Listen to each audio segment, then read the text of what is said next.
Tanah yang jauh di belahan dunia sana, di tengah hamparan dataran Amerika Selatan, di negeri yang lebih sering dikaitkan dengan sepak bola dan ladang hijau luas, tersembunyi jejak-jejak yang tak banyak diketahui orang.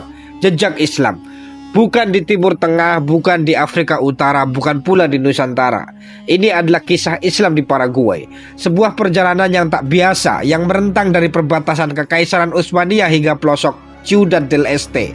Bagaimana mungkin Islam menembus jantung Amerika Selatan? Siapa mereka yang membawa cahaya tauhid ke tanah yang begitu jauh dari kiblat peradaban Islam? Mari kita mengungkap kisah yang hampir terlupakan ini. Sekarang kita masuk ke sejarah Paraguay. Sebelum kedatangan bangsa Eropa, wilayah yang kini dikenal sebagai Paraguay dihuni oleh suku-suku asli, terutama suku Guarani di timur dan suku-suku Guaycuruan di barat. Suku Guarani adalah masyarakat agraris yang hidup semi-sedentari, sementara suku-suku di wilayah Chaco Barat lebih nomaden dan dikenal sebagai pejuang yang tangguh. Pada tahun 1524, penjelajah Portugis Alexio Garcia menjadi orang Eropa pertama yang menjelajahi wilayah ini. Namun, pendirian pemukiman permanen baru terjadi pada tahun 1537 ketika Juan de Salazar de Espinosa mendirikan Nuestra Senora de la Asunción yang kemudian menjadi ibu kota Paraguay. Selama periode kolonial, Paraguay menjadi pusat misi Jesuit di mana suku Guarani diperkenalkan pada agama Kristen dan budaya Eropa. Misi-misi ini yang dikenal sebagai Reducciones berfungsi sebagai pusat konversi agama, produksi pertanian dan pertahanan terhadap ekspansi Portugis. Setelah pengusiran Jesuit pada tahun 1767, Paraguay mengalami penurunan signifikan dalam aktivitas ekonomi dan sosial. Ketegangan dengan Buenos Aires meningkat, terutama setelah Revolusi Mei 1810 di Argentina.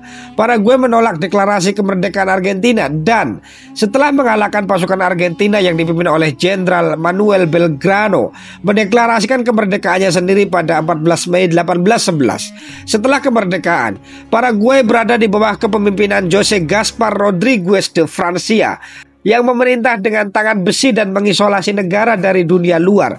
Setelah kematiannya pada tahun 1840, negara ini dipimpin oleh Carlos Antonio López dan kemudian putranya Francisco Solano López. Di bawah kepemimpinan Francisco Solano López, Paraguay terlibat dalam perang tiga aliansi 1864 hingga 1870 melawan Brazil, Argentina, dan Uruguay, yang berakhir dengan kekalahan telak dan kehilangan sebagian besar populasi serta wilayahnya.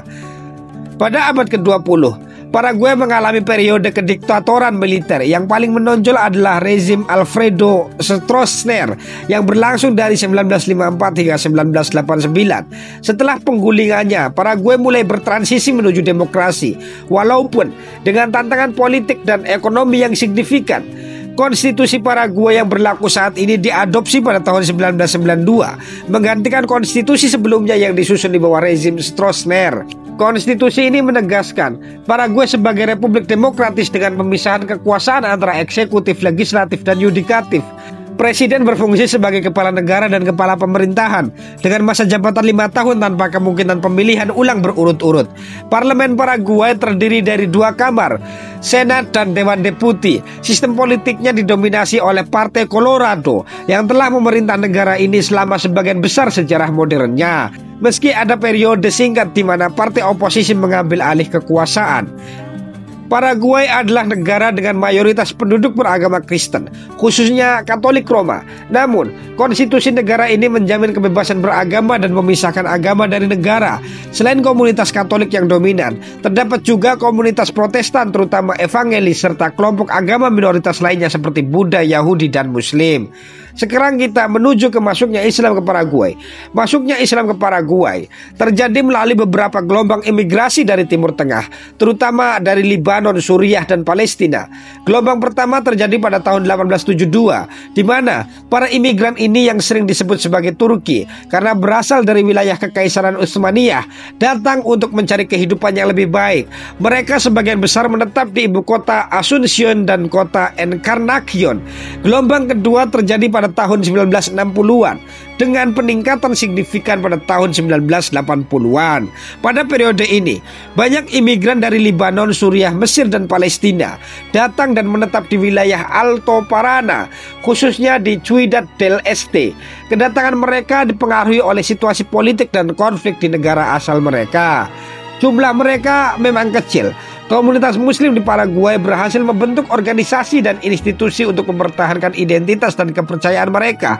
Pada tahun 1991, didirikan Pusat Islam dengan sekitar 100 anggota aktif yang rutin mengadakan kegiatan keagamaan dan sosial. Selain itu, pada tahun 1994, Asosiasi Amal Alto Parana mendirikan Masjid Nabi Muhammad di Ciudad del Este yang menjadi salah satu pusat kegiatan keagamaan bagi komunitas Muslim di wilayah tersebut. Di ibu kota Asuncion, terdapat organisasi bernama Centro Benefico Cultural Islamico Asuncion yang dipimpin oleh Fauzi Muhammad Omairi. Organisasi ini aktif dalam berbagai kegiatan keagamaan dan budaya, serta berperan penting dalam menjaga hubungan antara komunitas Muslim dan masyarakat luas. Komunitas Muslim di Paraguay menghadapi berbagai tantangan, terutama dalam hal asimilasi budaya dan pendidikan agama bagi generasi muda. Sebagai minoritas, mereka berupaya keras untuk mempertahankan identitas keagamaan mereka di tengah dominasi budaya Katolik. Selain itu, stereotip negatif tentang Islam yang sering muncul di media global juga menjadi tantangan tersendiri bagi mereka. Menghadapi berbagai tantangan, komunitas Muslim di Paraguay telah memberikan kontribusi signifikan dalam bidang ekonomi dan sosial. Banyak dari mereka yang terlibat dalam sektor perdagangan dan bisnis, terutama di Ciudad del Este yang dikenal sebagai pusat perdagangan internasional. Selain itu, melalui berbagai organisasi dan institusi, mereka aktif dalam kegiatan amal dan sosial yang bermanfaat bagi masyarakat luas. Sejarah bukan sekedar deretan tanggal dan peristiwa. Ia adalah jejak kaki yang ditinggalkan oleh mereka yang pernah bermimpi, berjuang dan bertahan. Islam di Paraguay mungkin bukan arus besar yang mengguncang dunia, tapi ia adalah riak kecil yang terus bergelombang, menandakan keimanan bisa tumbuh di mana saja, di tanah manapun, di bawah langit yang sama.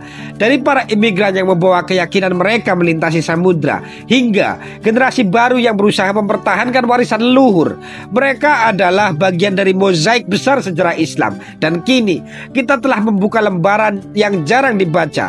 Apakah ini akhir? Tidak, karena sejarah sejatinya bukan sesuatu yang selesai, melainkan sesuatu yang terus berlanjut. Jika ada jejak sejarah yang tertinggal atau ada kesalahan, saya mohon maaf. Silakan Anda tambahkan di kolom komentar. Terima kasih sudah menonton. Sampai jumpa di lingkar jejak selanjutnya.